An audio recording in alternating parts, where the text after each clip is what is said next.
Nasir electronics mobile shoppe furniture व e bike centre Salgare घेऊन आली गुढीपाडवा धमाका इलिको कंपनीची ई बाईक सर्वात स्वस्त एकदम जबरदस्त फक्त 39,500 पासून पुढे कोणत्याही कंपनीची जुनी ई बाईक द्या नवीन ई बाईक घ्या एक्सचेंज ऑफर बजाज फायनान्सच्या साहाय्याने 0% व्याजदर कोणत्याही वस्तू खरेदीवर लकी ड्रॉ कुपन आमच्या शाखा क्रमांक 1 पोस्ट ऑफिस समोर सलगरे शाखा क्रमांक 2 हिरा हॉटेल चौक मिरज शाखा क्रमांक 3 देशिंग कॉर्नर कवठे महांकाळ शाखा क्रमांक 4 नायरा पेट्रोल पंप समोर हल्याळ रोड आथनी।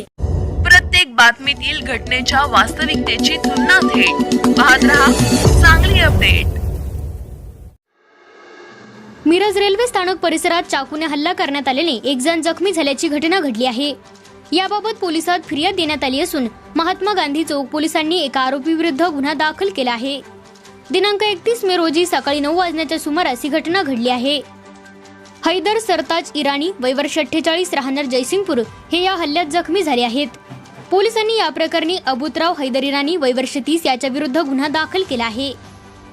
याबाबत पोलिसात देण्यात आलेल्या फिर्यादीत म्हटले आहे की हैदर इराणी हे त्यांचे पाहुणे गुलाम हुसेन नवाब हे कराड येथील पाहुणे बिलाल काझिम इराणी यांच्या मुलीचा साखरपुडा असल्याने पाहुण्यांना भेटण्यासाठी आले होते।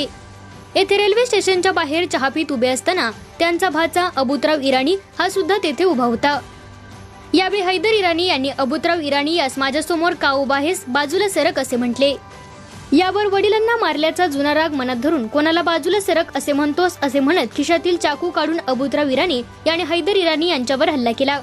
चाकूने डाव्या बाजू छातीच्या खाली मारून तो तेथून पळून गेला।